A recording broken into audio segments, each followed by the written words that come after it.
Hello, this is Dave Sugarbaker, and today is the 4th day of February 2024, and I have a psalm here that has to do with gratitude.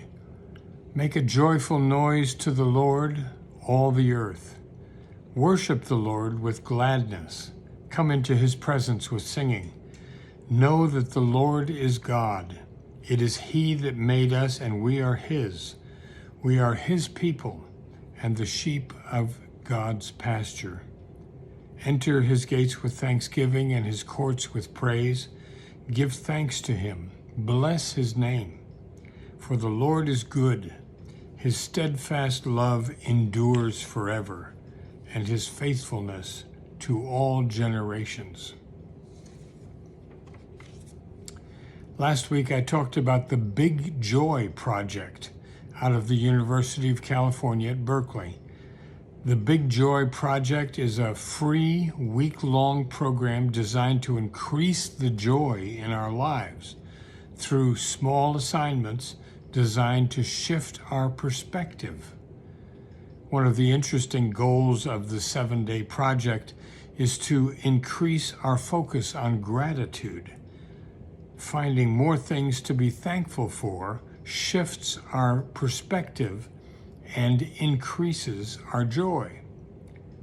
As our list of gratitudes gets longer, our mood, we will find, lightens. This isn't just a trick that we play on ourselves. We're not deluding ourselves playing Pollyanna. This is a perceptual choice that we can make.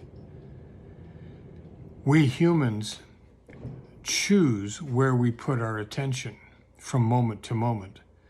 We live in a deluge of competing demands for our attention. It's not always a conscious choice, but we constantly choose where we will focus. How do we decide? Sometimes something just stands out. When something unusual or unexpected pops up on our radar, we tend to focus on that new, unique, eye-catching thing, whatever it is. Social media has turned catching our attention into a science. The online creators have learned that our attention is drawn to what irritates us, what causes us either fear or anger. It's like having a rock in your shoe for the last half mile of a 10-mile hike. What are you going to remember? The irritant, the rock in the shoe. So social media content creators have focused on putting a rock in our shoe. The irritant gets our attention, and it captures our attention, but in a negative way that may cause us to expend a lot more emotional energy than we want to. Waiting passively for our attention to be captured by the next irritant is a tough way to live. We can become exhausted by overstimulation. It can feel like we have little choice. One option is we can choose to shut down. We can choose to harden ourselves to all of the stimuli that are out there. There's so much news, for instance, coming at us. We can't take it all in, and so we could decide that it's all fake news. We can just choose not to respond to any of it. We can decide it's all just more rocks in our shoe. We probably know some people who've made this choice. And it's one response to the competing demands for our focus. But there's another option. Instead of waiting for the universe to present the next irritant for us to focus on, we can train ourselves to focus on what we choose. We can, with practice, choose when and on what we focus our attention. For instance, we can choose to focus on something like gratitude. We could make a conscious human choice about where we put our attention. We could choose to look for love at work in the world.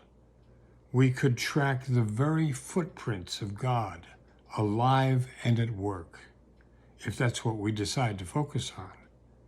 It's our perceptual choice. There's a reading that I've included in our Christmas Eve services for the last several years now. It's from Friar Giovanni. It's a few hundred years old. It's a greeting from Giovanni to a patron of his with good wishes for the season. Giovanni wants his patron to look at things differently. Giovanni writes, "The gloom of the world is but a shadow. Behind it, yet within our reach, is joy. There is radiance and glory in darkness, could we but see, and to see we have only to look. I beseech you to look." Life is so generous a giver, but we, judging its gifts by their covering, cast them away as ugly or heavy or hard.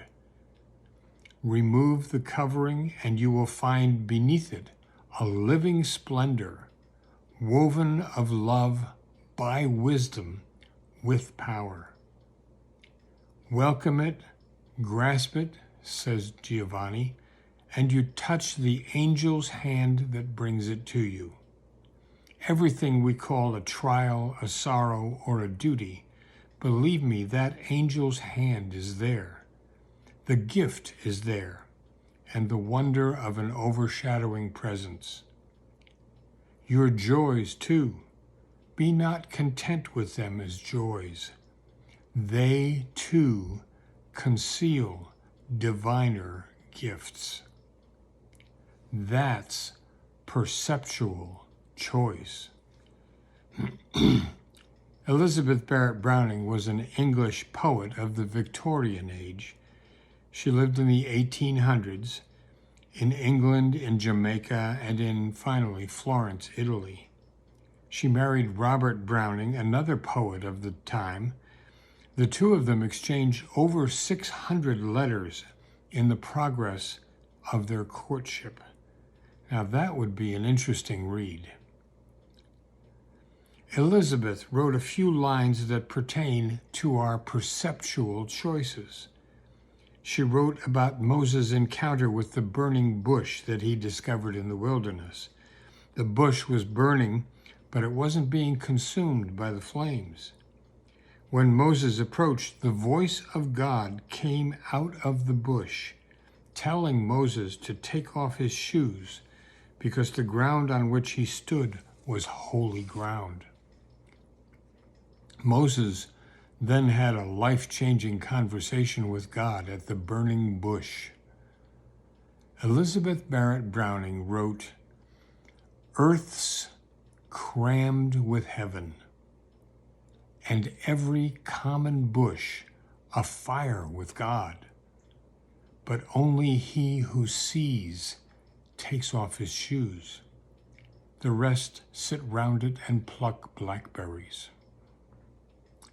Now, picking blackberries, for me, is a really noble profession. But according to Barrett Browning, it is a perceptual choice. Only he who sees takes off his shoes, recognizing he stands on holy ground.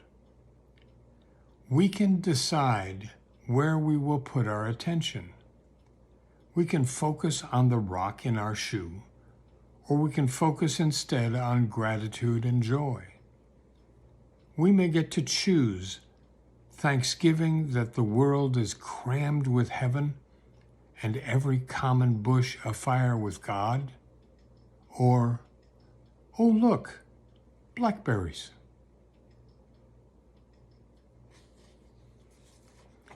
God bless you.